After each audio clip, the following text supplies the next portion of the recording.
ஒரு வயதான பெண்மணியானவர் தன் மகனை திருத்துவதற்காக ஒரு சாமியாரை நோக்கி போவாங்க. அப்போ அந்த சாமியார்ட்ட வந்து சொல்லுவாங்க, என் மகன் வந்து காசுலாம் திருடி கெட்ட வழியில் போயிட்டு அவனை திருத்தணும் சாமி அப்படின்வாங்க. சாமின்னு தந்தையை வரேன்னு சொல்லுவார். அதே மாதிரி தந்தையும் போவார். போய் பார்த்துட்டு வீட்டில் எல்லாத்துட்டையும் கலன்னு பேசுவார். அந்த பையன்ட்டையும் பேசுவார். ஒரு புத்திமதியும் சொல்ல மாட்டார்.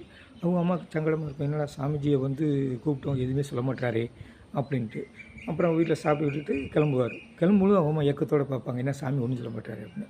அப்போ சாமி முதிர்ந்தவர் வயதானவர்னால குனிஞ்சு அவருடைய செருப்பில் இருக்கக்கூடிய கயிறை கட்ட முடியாது. அப்போ அந்த பையனை கூப்பிட்டு, தம்பி இந்த கயிறை கட்டி விடுப்பா அப்படின்னாரு. அப்போ அந்த பையன் வந்து குனிஞ்சு கயிறை கட்டி விடுவாங்க. அப்போ தான் சொல்லுவார், பார்த்துங்க, நானும் உன்னை மாதிரி இளமையாக இருக்கும்போது திடத்தனமாகவும் ரொம்ப சேட்டையெல்லாம் பண்ணினேன். இப்போ எனக்கு வயது முதிர்ந்ததுனால எதுவுமே என்னால் குனிய கூட முடியல, பார்த்தியா, நமக்கும் காலங்கள் வரும் இல்லையா அப்படின்னு. அப்போ தான் அவன் யோசிப்பானா, ஓ நமக்கும் பின்னாடி வயது வரும்பொழுது நம்ம இப்படிலாம் இருக்கோம், இப்போ வயது வந்தவர்கள் வந்து நம்ம இப்படிலாம் துன்புறுத்தக்கூடாது அப்படின்னு சொல்லிட்டு அவங்க அம்மாட்ட